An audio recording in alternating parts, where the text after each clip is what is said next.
nous voilà arrivés à la 10e plaie d'Égypte, la 10e frappe, mais avant de nous y attarder, je voudrais m'arrêter avec vous sur ce qui est en train de se jouer et qui est quand même assez essentiel. Pendant 9 épisodes consécutifs, de plus en plus douloureux, on a assisté à une montée de l'endurcissement de Pharaon à un point déjà quasi insoutenable, et pourtant, vous voyez, le comble n'est pas encore atteint. Et là, c'est quand même très mystérieux. Mais il faut essayer de comprendre parce que vous aurez exactement la même dynamique dans l'Apocalypse de Saint Jean, c'est-à-dire à l'autre extrémité de la Bible. Vous voyez, c'est une manière de comprendre que du commencement à la fin, la Bible interroge précisément ce mystérieux endurcissement qu'on appelle le péché et qui menace n'importe qui et jusqu'à n'importe quel système politique ayant goûté un tant soit peu au pouvoir absolu. Alors vous voyez, il y a une chose qu'il faut bien comprendre, c'est que le Seigneur est comme omnubilé par la liberté de l'homme, au sens où il veut que l'homme fasse des choix, il veut que l'homme ne se contente pas de recevoir la vie passivement, mais qu'il l'entreprenne activement. C'est encore et toujours Deutéronome 30, « Vois, je mets en face de toi la vie et le bonheur, la mort et le malheur, choisis la vie. » En substance, c'est à toi de choisir. Je ne peux pas le faire à ta place. Et cette sentence est vraiment la clé de tous les récits bibliques qui sont conçus comme une maïeutique de la liberté, un accouchement de la liberté en l'homme, avec à chaque choix posé l'obligation d'assumer les conséquences de ces choix, soit pour poursuivre dans la même voie, soit pour en changer. Donc, que fait Hachem en face de Pharaon? Eh bien, en définitive, il lui manifeste les conséquences des choix qu'il fait. S'il choisit un chemin de mort, il doit assumer que ce chemin fera son malheur et celui de toute l'Égypte. C'est là le lot des rois. Les sanctions tombent. Alors attention, faites bien la différence entre les sanctions et les punitions. Dieu ne punit pas Pharaon, il ne le prend jamais par surprise et chaque frappe est la conséquence des choix de Pharaon. Mais Pharaon refuse d'entendre, prisonnier qu'il est de son système politico-religieux mortifère.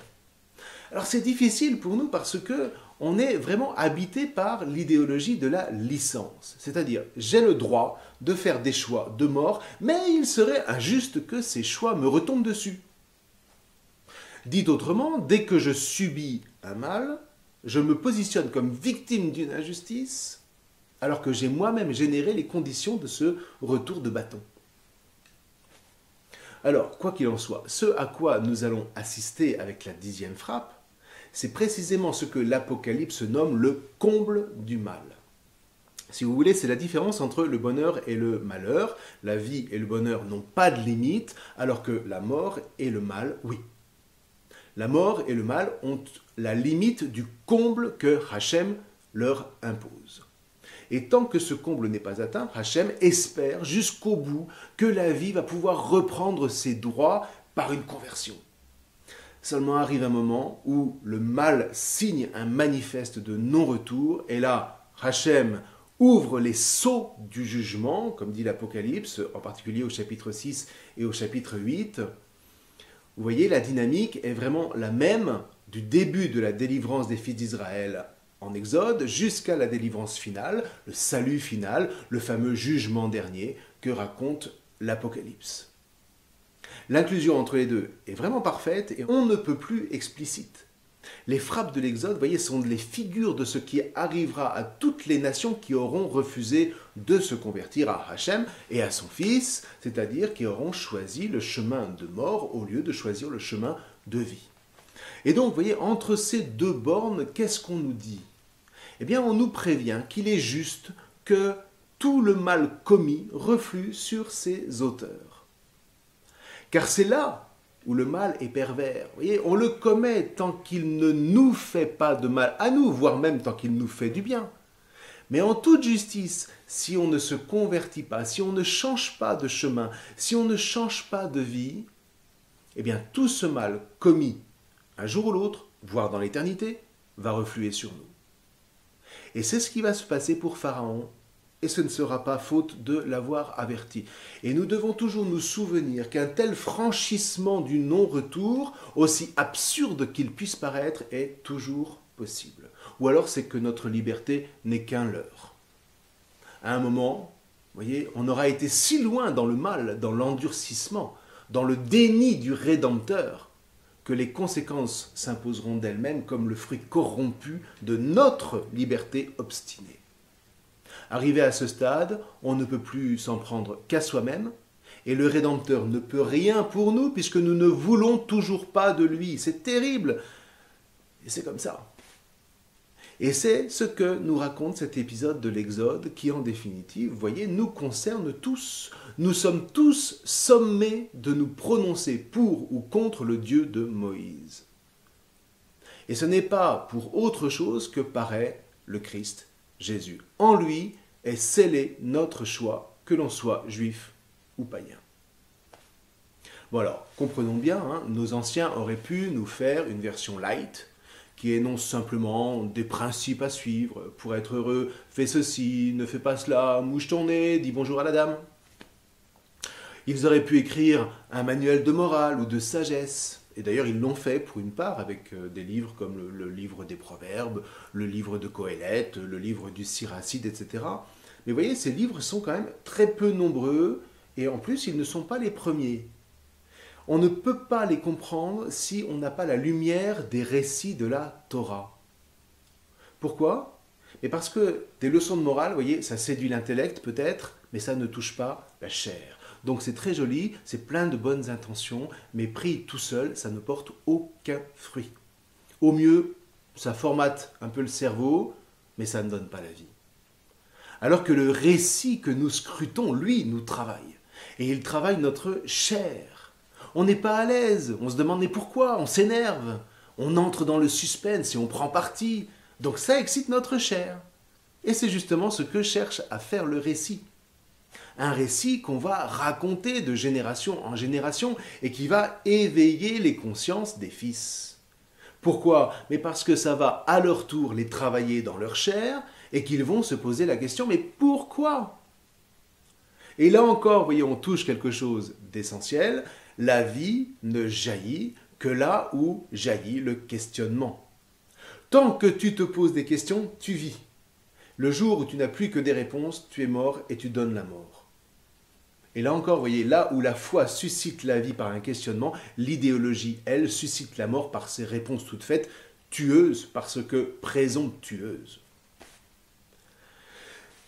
L'art de poser des questions est tellement important que le Deutéronome va même le ritualiser. Tu le raconteras à ton fils, et ton fils te demandera pourquoi.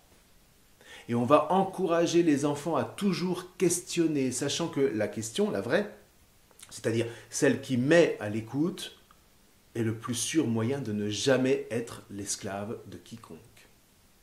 Être dans une dynamique de perpétuel questionnement, et donc en perpétuelle écoute de la vie. Voilà la libération à laquelle le récit nous convoque, non pas simplement comme une valeur, mais comme une réalité proprement charnelle.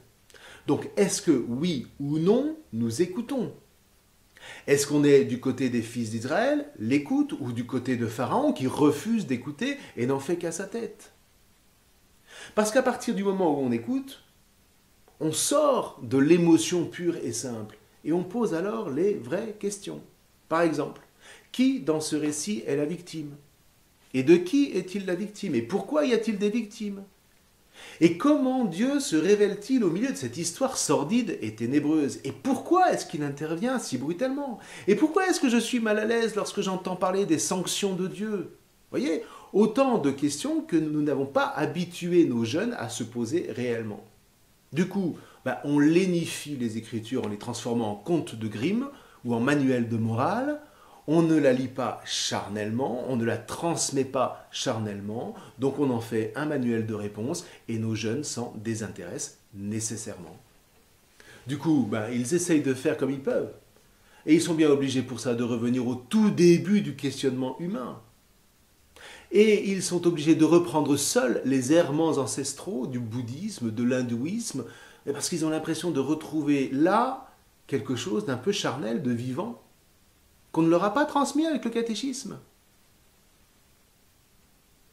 Donc voyez, ce qui est en jeu dans le récit que nous lisons en ce moment et qui reviendra dans tous les récits de la Bible, eh bien c'est proprement un combat charnel. Un combat difficile, mais un combat lumineux. Et ce combat nous prépare à mener le combat du Christ, Jésus, sous la bannière de l'amour. Cet amour qui est lui-même une mise en questionnement, et même le sommet, j'ai envie de dire, de la mise en travail charnel de l'homme sur lui-même pour le libérer de ce fameux endurcissement idéologique et lui permettre d'accueillir pleinement, charnellement, son Rédempteur, celui qui va pouvoir le racheter. Lui permettre de recevoir Dieu comme un père qui ne veut qu'une seule chose, que son enfant vive et donne la vie à son tour librement. Qu'il donne cette liberté à travers la chair habitée par l'esprit de vie, travaillée comme la pâte par le levain du Christ Sauveur. Alors vous voyez, pour terminer, j'aimerais vous dire ceci. Ne croyons pas que le Seigneur jubile à terrasser Pharaon. Comme le dira un Midrash, après la traversée de la mer, Hachem se penchera sur les Égyptiens engloutis en pleurant et en disant « Eux aussi ce sont mes enfants ». Reste qu'il fallait tout de même terrasser le mal parvenu à son comble, c'est-à-dire à un stade de non-retour. Et encore une fois, c'est ça qui nous trouble et c'est très bien. C'est la preuve que le récit nous travaille, qu'il travaille notre chair et donc notre mémoire. Et si nous transmettons cette mémoire de génération en génération à nos fils et à nos filles, non pas comme des principes de morale, encore une fois, qui ne peuvent provoquer que l'ennui, mais comme des récits qui nous interrogent aujourd'hui et maintenant, là, il y a des chances pour que la leçon soit entendue, que nous puissions alors non seulement engager notre liberté, mais que nous puissions y entraîner nos enfants, pas comme un slogan liberté, égalité, fraternité, ça c'est de l'idéologie. Pour vous en convaincre, posez-vous simplement cette question. Quand est-ce que la dernière fois est-ce que j'ai appelé mon voisin de palier mon frère? Jamais. Ce qui est bien la preuve qu'on n'est que dans l'ordre des idées complètement désincarnées et donc absolument inefficaces. Ce qui n'est pas sans interroger d'ailleurs la véracité de l'égalité et de la liberté qui lui sont associées. Tout au contraire, lorsque la Torah parle de liberté, de libération, elle ne lance pas de slogan vide. Elle pose le cadre concret de la transmission d'un patrimoine de vie qui permet efficacement à chaque génération de s'engager charnellement dans l'alliance avec Hachem, au cœur du peuple des fils d'Israël d'abord, et de l'Église qu'il a greffée sur ce peuple ensuite. Qu'est-ce que vous voulez ?